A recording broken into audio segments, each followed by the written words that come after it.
ठीक है, तो हमने लास्ट वीडियो में बात करी थी फर्स्ट चैप्टर से रिलेटेड, आज हम बात करेंगे सेकंड चैप्टर से रिलेटेड।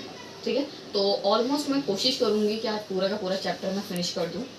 ठीक है, तो बिना टाइम वेस्ट किए हम स्टार्ट करते हैं अपनी वीडियो। ठीक है, तो फर्स्ट चैप्टर जो था आपका शीत युद्ध था, इतना आपको क्लियर हो गया है कि फर्स्ट वर्ल्ड वॉर कब हुआ था, सेकेंड वर्ल्ड वॉर कब हुआ था, उसमें कौन कौन से ग्रुप जो थे वो शामिल हुए थे।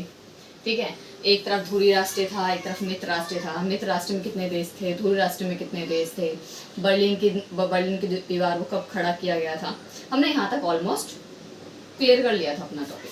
ठीक है, साथ साथ मैंने तुम्हें ये बता दिया था कि यूएसएसआर में 15 देश शामिल थे, उनको कैसे शामिल किया गया था, कौन से ईयर में उसको स्टेबल किया गया। ठीक है, और साथ ही साथ यूएसएसआर जो था एक कम्युनिस्ट पार्टी था, उसको साम्यवादी दल बोलते थे, और यूएसए को संयुक्त राज्य अमेरिका या पूंजीवादी दल के नाम से जानते हैं। ठीक है, तो आज सेकेंड चैप्टर जो है, सेकेंड चैप्टर का नाम है दो ध्रुवीयता। मतलब एक कह सकते हैं कि पूरे विश्व को जब दो भागों में बांट दिया, ठीक है, तो दो ध्रुवीयता का अंत कह सकते हैं। इसमें क्या है, इस चैप्टर में बेसिकली बात ये होगी कि एक जो पावरफुल जो शक्ति है सोवियत संघ, वो जो है उसका विघटन कैसे हुआ, उसके पूरा का पूरा जो हमारा टॉपिक रहेगा उसमें कि हम उसका विघटन कैसे हुआ, आखिर कारण क्या रहे हैं। ठीक है, उस पर बात करेंगे। तो जहाँ तक कि आपको पता है कि सोवियत संघ को स्टेबल कब किया गया था, 1922 में। ठीक है, और इसका विघटन जो किया है वो हुआ है 1991 में। ठीक है, और विघटन जो किया, विघटन की जो घोषणा करी थी वो 3 देशों ने करी थी, रूस, बेलारूस और यूक्रेन। किसने करी थी, रूस, बेलारूस और यूक्रेन। इतना क्लियर है। अब हम बात करेंगे कि आखिर 1922 से लेकर के 91 तक के बीच में आखिर ऐसा क्या हुआ कि इतनी बड़ी पावरफुल जो शक्ति थी, जो पावर थी, जो अच्छा खासा दल था, उसको टूटना पड़ गया। ठीक है, क्लियर है। ठीक है, तो मैंने भी आपको बताया है कि 1900 मतलब कि 22 से लेकर के 91 तक के बीच में ऐसा क्या हुआ कि इतनी बड़ी पावरफुल जो शक्ति थी, जो अच्छा खासा बड़ा दल था, उसको टूटना पड़ गया। ठीक है, तो इस थोड़ा स्टार्टिंग से स्टार्ट करते हैं। देखो, इसका जो विभाजन हुआ था, या जो भी चीज़ हम कह सकते हैं अपने अपनी लैंग्वेज में, कि सबसे पहले दो ध्रुवीयता का जो स्टार्टिंग हुई थी, वो जो पूरे विश्व को दो भागों में बांटा गया था, उसका सबसे बड़ा जो प्रतीक माना जाता है वो माना जाता है आपकी बर्लिन की दीवार। क्लियर है। और बर्लिन की दीवार को जो खड़ा किया गया था वो 1961 के टाइम पे इसको खड़ा किया गया था। कब किया गया था खड़ा, 1961 के टाइम पे। ठीक है, 1961 में उसको खड़ा किया गया। और इस समय क्या था कि ये सबसे बड़ा प्रतीक था कि दो जो महाशक्तियां हैं वो अलग अलग हो गई हैं। और बर्लिन जो है आपकी जर्मनी की राजधानी है।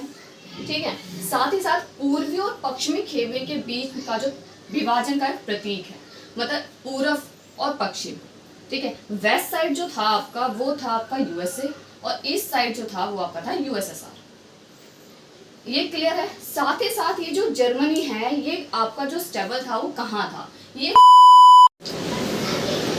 तो मैं आपको बता रही थी बर्लिन की दीवार के बारे में। ठीक है, तो बर्लिन की जो दीवार है वो पूर्वी और पश्चिमी खेमे के बीच का विभाजन का प्रतीक है।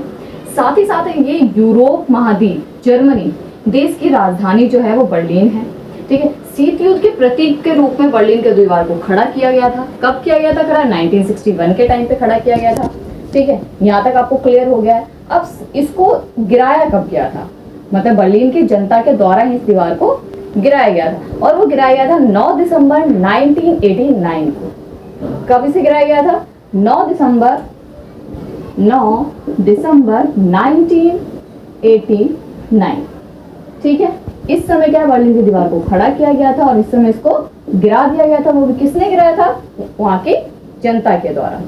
ठीक है, इसको गिरा दिया गया। और ये जो, ठीक है, तो बर्लिन की दीवार आपको क्लियर है। ठीक है, अब बात करेंगे, मैंने यूएसएसआर के बारे में आपको थोड़ी सी चीजें पहले ही बताई थी। वो आपका था कि यूएसएसआर की जो यूएसएसआर जो आपका बना कैसे, उसको स्टेबल कौन से ईयर में किया गया, रूस की क्रांति कब हुई थी, ये सारी चीजें। उसमें 15 देश मिलाकर, उसको 15 देशों से मिलकर वो सोवियत संघ बना था आपका। ठीक है, 15 अलग अलग देशों के साथ मिलकर एक मतलब आपका सोवियत संघ का निर्माण किया गया था, जिसको हम गणराज्य भी कहते हैं। ठीक है। सोवियत संघ जो था वो, उसका मानना ये, उसकी जो विचारधारा थी वो थी साम्यवादी विचारधारा। उनका उसका मानना ये था कि उसको गरीबों के हितों के लिए काम करना है। ठीक है, उसको क्या करना है, गरीबों के हितों के लिए काम करना है, उनके लिए सारे के सारे मतलब उनके लिए बहुत ज़्यादा विकास करना है, और ज़्यादा से ज़्यादा काम जो करने हैं वो सरकार द्वारा काम किया जाए। इट मीन्स मतलब कि सोवियत संघ उनके लिए काम करेगी, जो भी देश उनके उसके खेमे में शामिल हुए थे। अब सोवियत संघ के जो 15 गणराज्य थे, मैं उनके नाम आपको बता देती हूँ। सबसे पहले आपका था रूस, Ukraine, Georgia, Belarus, Uzbekistan, Armenia, Azerbaijan, Kazakhstan, Kyrgyzstan, Moldova, Turkmenistan, Tajikistan, Latvia, Lithuania और लास्ट में आपका रहेगा एस्तोनिया। ठीक है, ये 15 गणराज्य थे आपके। क्लियर है? अब बात करते हैं सोवियत प्रणाली को लेकर के। सोवियत प्रणाली जो थी, इसमें सोवियत संघ में समतावादी समाज के बारे में बात की गई है। उसको मतलब उसको केंद्र में जो रखा गया है, केंद्र में इसलिए रखा गया है कि इसका मेन मोटिव ये था कि जनता का ज्यादा से ज्यादा विकास करना।